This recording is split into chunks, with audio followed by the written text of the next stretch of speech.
Salut les mutants, c'est John Coffee de la Marvel Team, donc bienvenue pour cette nouvelle vidéo. Donc aujourd'hui, nouvelle story time, le parcours d'un roi.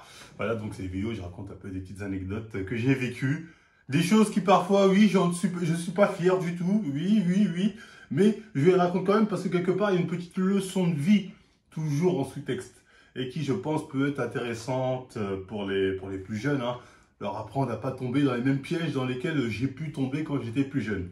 Donc voilà, bref, aujourd'hui on va parler de, comme le titre l'indique, de la première trahison, quelque part, que j'ai subie de la part d'un pote. Donc bref, comment ça s'est passé l'histoire? Bon, c'était ma période de lycée, hein. Il faut savoir que la période collège, c'est pas une période où vraiment qui était assez mouvementée, donc j'ai pas vraiment d'anecdotes vraiment sur ma période collège. Parce que j'étais dans ma ville à Chanteloup, on se connaissait tous, c'était la période justement où, on va dire, nos liens entre potes avaient l'air de se renforcer, on était plus proches que jamais, etc. Donc au collège, c'était plutôt cool, j'avais même peut-être les meilleures années de ma vie. Au collège, t'as pas de soucis, t'es détendu, c'est plus arrivé au lycée, où tu commences à penser un peu au bif, certains un peu déter sur les femmes, l'avenir, donc t'as plus de pression, on va dire, à partir du lycée, mais enfin bref, c'est pas le sujet aujourd'hui. Donc bref. Donc c'était à peu près, j'étais au lycée à cette époque-là. Donc il y a un pote à moi, il vient me voir, il me dit, parce qu'il savait que moi je cherchais ce qu'on appelait un Arcos. Arcos à l'époque c'était comme, je sais pas, un MP3 géant avec un écran. C'était pas comme un portable, mais c'était pas un portable, c'est que pour regarder des films. Tu mettais des films, tu voulais te les mater comme ça, tu posais un truc comme ça et tu matais. Bon à l'époque c'était, comme on dit, le must plus ultra. T'avais ça, t'étais quelqu'un de ouf, tu vois. Donc, du coup, moi, j'en cherchais un, et un pote à moi, il me dit, bah, je connais un mec de mon lycée, parce qu'on n'était pas dans le même lycée, j'étais dans un autre lycée, il me dit, de mon lycée, qui vend Arcos. Je fais, t'es sérieux? Il me dit, je lui dis combien? Il me dit, ouais, il vend à 95 euros. Je fais, oh, essaie de négocier 85, 90. Il me dit, bon, je te dis la vérité, en vérité, il vend 85, mais vas-y, si je prends 10 euros pour ma pomme, hein, pour avoir fait le lien. Il me dit ça. Donc, moi, je me dis, ouais, c'est normal. Je me dis, il a raison, allez, je lui dis, vas-y, prends 10 balles pour toi, pour avoir fait, pour m'avoir mis en contact. Vas-y, c'est pas grave, vas-y, 95. Si c'est 10 euros pour toi, ça me gêne pas. Enfin, en gros, je lui dis ça, je dis, ah d'accord, si c'est pour toi les 10 euros, ça me gêne pas. Donc, je m'en souviens, il était devant chez moi, je lui passe l'argent, je fais tchac, tchac, tchac, je fais, vas-y, rappelle-le-moi demain. Et lui, ce qu'il me dit, que c'était un Arcos 30 gigas. 30 gigas à l'époque, putain, tu pouvais en mettre des films. Parce qu'à l'époque, les films, quand tu téléchargeais, c'était pas des qualités de ouf qui étaient lourdes, hein. C'était des qualités assez légères, donc je pouvais en mettre. Donc, moi, j'étais en mode, oh putain, c'est fou, j'ai saigné les films dans mon Arcos.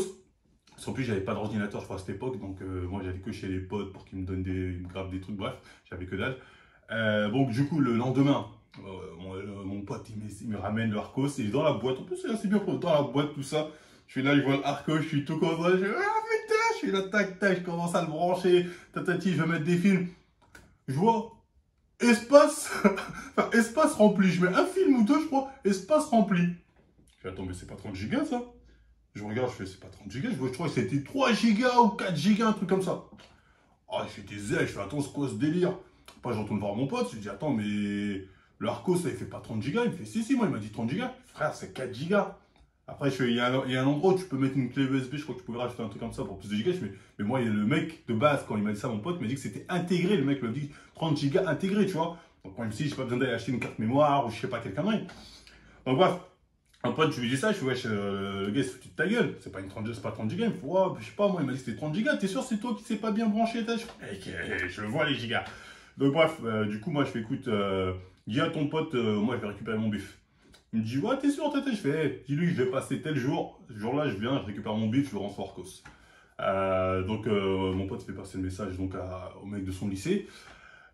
Du coup, le jour où je suis censé passer, sauf que moi, je suis un rageux, surtout à l'époque, je suis un haineux, j'ai le seum, je lui dis, ce mec, il s'est foutu de ma gueule, il a voulu me la mettre, donc je fais quoi? Je prends la boîte où il m'a mis l'Arcos, je mets pas l'Arcos dedans, je mets une ceinture. Je mets une ceinture pour que ça fasse genre il y a du poids. Je dis sur la tête de homme, stock cuisse, cul de ma gueule. Alors que moi je l'ai payé. Il me dit, alors, il dit l'Arcos c'est 30 gigas, c'est pas un 30 gigas, c'est un 4 gigas. Je vais prendre mon bif et je vais pas lui rendre l'Arcos. Oh, leur père, oui, Marvel quand même. Ouais, moi je vais dire code de l'honneur. À l'époque, code de la rue, c'était ah tu veux me douille? Moi je vais te douille. Voilà, c'était ça. Je suis pas fier si vous voulez. Mais à l'époque, ça se passait comme ça. Du coup, bref.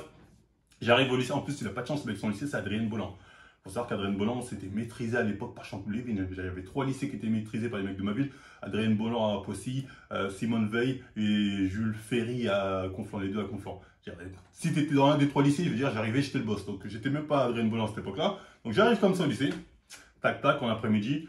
Je crois plein de gens de ma ville, hein, vu que, bah, on va dire, on est nombreux. Je cherche le mec là qui a vendu l'Arcos à mon pote, tout ça là, et que, bref, le mec qui m'a vendu son Arcos. On me dit, ouais, il est à la cantine. Je marche comme ça, normal, je vais avec les gens de la ville, cantine, hop, hop, les surveillants, ils disent que dalle, ils s'en battent les reins, je rentre avec le groupe de Chanteloup. On arrive à la cantine, le mec, je le vois. Je fais, est-ce toi qui m'as vendu l'Arcos? On me fait, ouais, c'est moi, ouais, l'autre, ton pote, il m'a dit comme quoi tu vas récupérer ton bif, tout ça, tatati. Je dis, ouais, vas-y, viens, on sort. Le mec, donc je lui dis, viens, on va pas régler ça là, parce qu'en plus, moi, de base, je suis pas à la cantine, il y a des surveillants, tatati, j'ai pas envie qu'il y ait un scandale quelque part. Je dis, viens, on va en extérieur. Donc on va à l'extérieur, le mec, je lui dis, rends-moi mon bif. Il me passe le bif, je vois là, il me passe 35 balles, ou 40 balles, 35-40 balles, ça dépasse pas les 40 balles. Je fais, attends, elle est où la suite? Elle est où le reste? C'est passé 95 balles, voire 85, vu que l'autre avait pris 10 balles, et c'est 85 euros. Il me dit, ben non, moi je l'ai vendu seulement 40 euros, je le vendais, ou 35 euros, Arcos. Je fais, arrête de te foutre de ma gueule. Je t'ai passé 85 euros, mon gars, il est venu, t'as passé 40. Il dit, sur la tête de ouais, mais il m'a pas passé ça, il m'a passé 35, moi je suis pas exact. En fait, le mec, sa réaction, j'ai su qu'il mentait pas. Directement. Là, en fait, quand j'ai vu sa réaction, comment il était, quand il m'a dit, je te promets que c'est faux. Je me suis dit, il ment pas. Là, il est pas en train de me mentir. Du coup, j'ai pris les 35, je lui ai donné son Arcos, enfin, la boîte où il n'y avait pas Arcos, du coup, et je suis parti. Et ce qui est marrant, enfin, ce qui est marrant, c'est un truc avec eux, que lui, on dit, bah, merci. Alors, au bout d'un moment, pendant que je marche, il ouvre la boîte, il fait, ah, il n'y a pas l'Arcos! Ah! Après, il commence à me tenir, rends-moi l'Arcos! Moi, je suis là, je le pousse comme ça. Tu sais, je suis tellement vénère. Je suis pas vénère contre lui, en vrai, je suis vénère contre mon pote, c'est le tien. Tu sais, moi, c'est en train de me dire, il m'adouille. Ouais, il m'adouille. C'est pas possible, il m'adouille. Et l'autre, il est là, il me dit, rends-moi l'Arcos, je le pousse, je dégage. Je fais, toi, touche-moi pas. Tu vois, ah mais le pauvre, au final lui c'est fait deux dans l'histoire et ouais, après bon, je l'ai pas frappé osseuse, c'était vraiment ce que j'avais aussi un peu de la peine pour lui, mais je me disais de toute façon c'est trop tard, l'Arcos je l'ai pas sur moi là. Tu vois ce que je veux dire, je l'ai pas l'Arcos, donc je pouvais rien y faire. Et lui, au final, c'était un dommage collatéral dû à la trahison de mon pote, tu vois ce que je veux dire. Et ce qui me tuait, c'est que au bout d'un moment, tu vois, il voyait qu'il faisait pas le poids face à moi, donc il allait voir les gens de son lycée. Il disait, aidez-moi, il veut me carotte, lui, aidez-moi. Sauf que les gens de son lycée, c'était que des mecs de ma ville.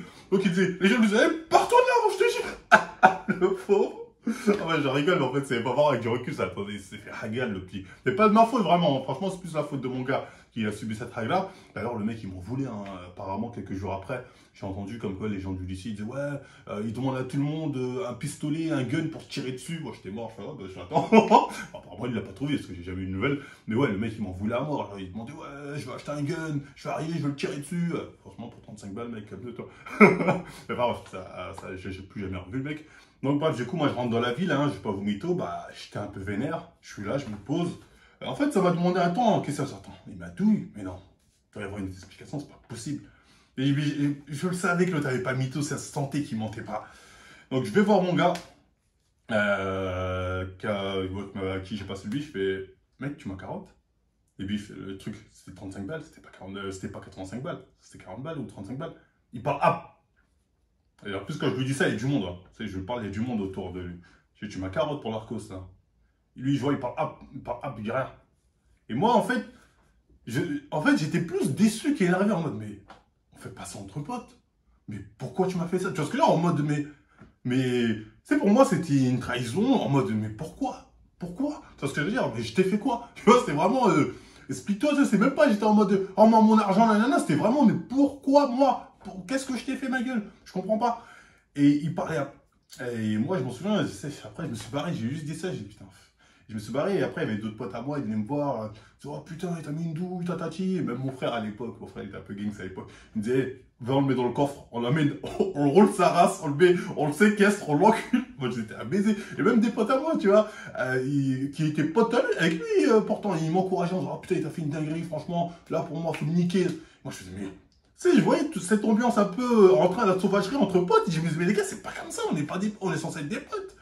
Et j'étais vraiment dépassé par cet événement, parce que pour moi, c'était une trahison. Et je me disais, en fait, au final, j'étais assez naïf. Et ça, c'est un autre pote à moi, genre, qui me l'a fait remarquer. Du coup, avec cette histoire, j'étais parti voir un mec avec qui j'étais pote aussi. Et je raconte ça, il m'a dit, écoute, John, il dit, toi, ton problème, c'est que t'es très naïf. Il m'a dit, tu vois, t'es resté trop bloqué quand on était jeune, au primaire, collège, tout ça. Il m'a dit, imagine qu'il y a un grand cercle. Ce cercle, c'est toutes tes connaissances, tous les gens avec qui tu as grandi, que tu considères comme des potes. Il m'a dit, toi, tu penses que tous les gens de ce cercle, qui sont à l'intérieur de ce grand cercle, sont tes amis pareils. Il m'a dit, c'est faux, ma gueule. Il m'a dit, dans ce grand cercle, il y a plein de petits cercles et des petits points dans lesquels les gens sont plus proches les uns que les autres. Il m'a dit, toi, malheureusement, tu es un mec, t'as pas, tu sais, t'es dans ce grand cercle, mais sans être ancré dans un petit cercle avec les gens. Je sais pas si c'est clair dans l'image que je vous dis. En tout cas, c'est l'image qu'il m'avait donnée, moi, m'avait marqué. Il m'a dit, toi, tu es un peu partout. À un moment, tu es là, à un moment, tu es là, t'as pas vraiment de marque là. Du coup, tu fais pas attention au fait que tu es à la fois partout et nulle part. Tu es proche de tout le monde et de personne. Donc, pour certaines personnes, bien sûr qu'ils vont pas hésiter à te douiller. Parce qu'ils vont dire, ouais, je le connais, mais en gros, tant que tu n'es pas dans leur cercle serré, te douille. Pour eux, ça va pas être un problème.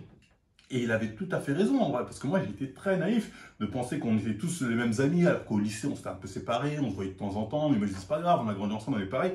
Mais tu t'es trompé de rêve.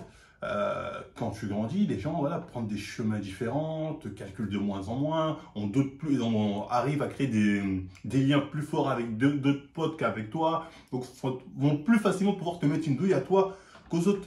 Et quand il m'a expliqué ça, j'espère que j'ai été clair dans son explication, moi perso, voilà, ça m'a fait un peu un choc, parce que quelque part ça m'a rappelé la réalité. Je me suis dit, en fait, donc j'ai pas de potes. En fait, à la fois j'ai plein de potes et j'ai pas de potes. Et ce qu'il me disait non, c'est pas que t'as pas de potes, c'est que il y en a certains que tu considères comme des potes, comme si c'était d'autres à qui tu es plus proche, or que non, eux ne te considèrent pas comme ça. Donc fais bien la différence entre ceux que tu peux faire confiance, ceux à qui tu peux faire confiance et ceux à qui tu peux pas faire confiance. Et depuis ce jour-là, j'ai essayé vraiment de faire le tri entre ceux avec qui vraiment c'est les connaissances, on se connaît, bonjour, au revoir, et ceux vraiment avec qui je sais que je peux faire confiance, on peut faire des trucs ensemble, je peux leur prêter de l'argent, tatati, il n'y aura pas de souci.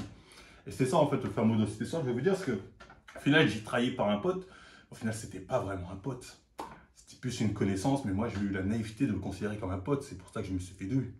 Donc voilà les gars, la leçon de cette histoire, c'est de vous dire, en grandissant, il y a des gens avec qui peut-être vous étiez plus proche, vous étiez assez proche quand vous étiez jeune, lycée, collège, enfin primaire ou collège.